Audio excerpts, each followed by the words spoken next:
বিদেশি পিস্তল ও গুলিসহ মেহেরপুরের গাংনী উপজেলার লক্ষ্মীনারায়ণপুর ধলাগ্রাম থেকে লালটু বিশ্বাস নামে একজনকে আটক করেছে যৌথ বাহিনী। শুক্রবার 11 এপ্রিল সকালে লালটু নিজ বাড়িতে এই অভিযান চালানো হয়। আটক লালটু বিশ্বাস ধলাগ্রামের আক্কাস আলীর ছেলে। যৌথ বাহিনী সূত্রে জানা গেছে, অস্ত্র উদ্ধারের লক্ষ্যে গোপন সংবাদের ভিত্তিতে যৌথ বাহিনীর একটি দল লালটু বিশ্বাসের বাড়িতে অভিযান চালায়। অভিযানে মেড ইন ইউএসএ লেখা একটি 7.65 পিস্তলের 3 রাউন্ড গুলি ও 2 ম্যাগাজিন সহ লালটু বিশ্বাসকে আটক করে যৌথ বাহিনী। অস্ত্র আইনে মামলা দায়েরের লক্ষ্যে সকালে লালটু বিশ্বাসকে অস্ত্রসহ গাংনী থানায় প্রেরণ করা হয়েছে। গাংনী থানার ওসি বনি ইসরাইল বলেন, লালটু বিশ্বাসের নামে থানায় মামলা দায়ের করে আজই মেহেরপুর আদালতে সোপর্দ করা হয়েছে। প্রসঙ্গত, আটক লালটু বিশ্বাস কাতুলি ইউনিয়নের 9 নং ওয়ার্ড সদস্য আজমাইল হোসেন টুটুলের ভাই।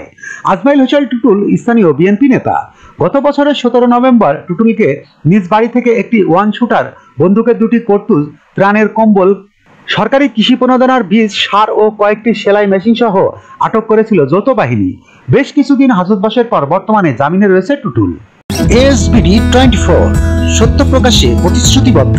চ্যানেলটি সাবস্ক্রাইব করুন।